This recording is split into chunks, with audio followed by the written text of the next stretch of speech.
Now we'll go through the other tabs under emember settings. First, Pages and Forms.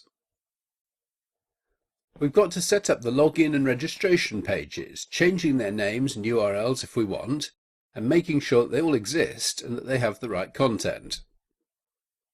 I'll leave member login as it is, but I'm going to change the registration page from Join Us Registration, a sub-page, to simply Register.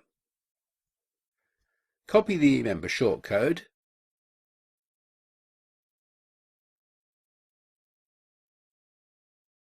open up a new tab and create the page.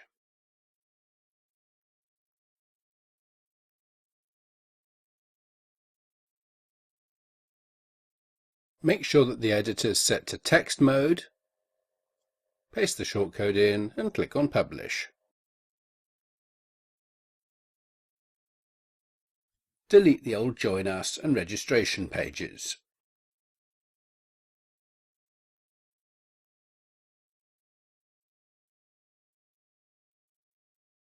For the after login page, I'm going to put Your Courses.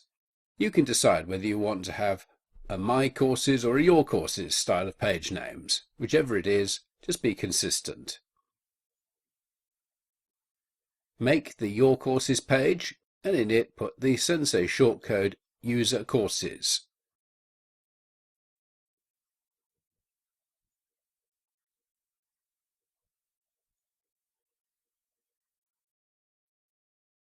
For the After Log Out page, we'll just go back to the home page, which will be the list of all courses.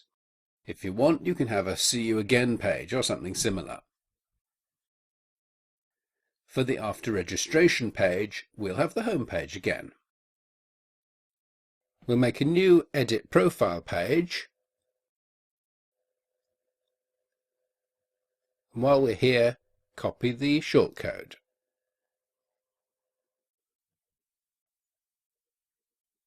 Make a new page called Edit Profile.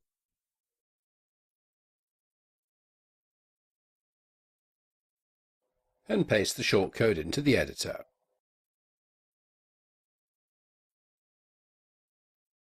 And that's the Edit Profile page.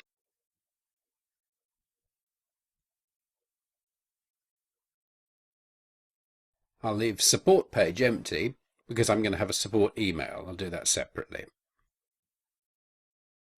I haven't used the bookmarks feature, as I said in the previous lesson, because it duplicates for me the page completed feature in Sensei, so I'll leave that blank. I'll add a password reset page, copying the shortcode again,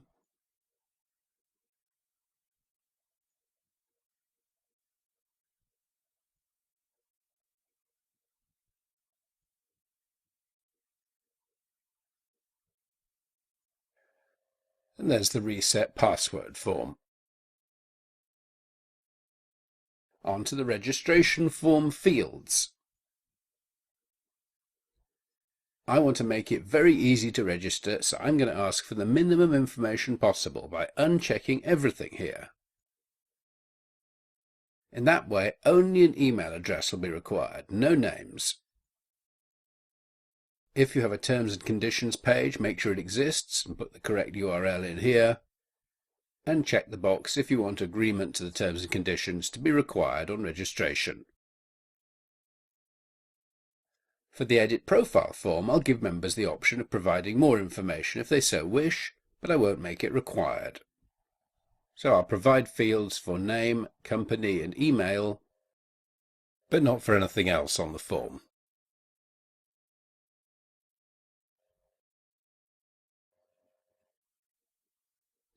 And update. And on to email settings. Here you'll enter the sending email address of your site.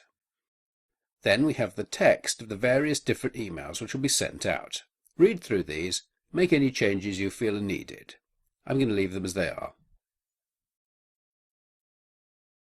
Decide whether you, as admin, want notifications of new registrations.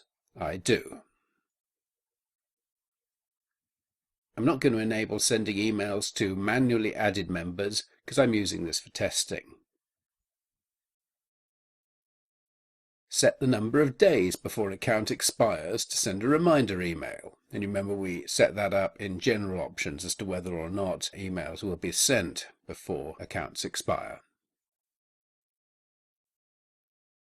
And update options. And on to gateway settings, the payment gateway. We don't need to add anything here for PayPal. It's all automatic, so leave that alone. I'm not going to use reCAPTCHA. It's too off-putting. I want people to actually use my site, so skip that. I will set up an autoresponder using MailChimp, but it's not ready yet, so I'll leave that for the moment. If you have this ready, then this is where you enter your API keys to link it. Go on to the last tab, Custom Field Settings, and at the moment, you remember back in General Settings we left this disabled, so nothing appears here. If we go back to General Settings and enable this,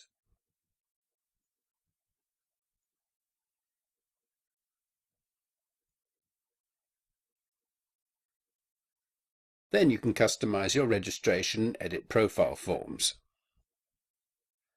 But I'm going to leave it disabled. They're fine as they are for me.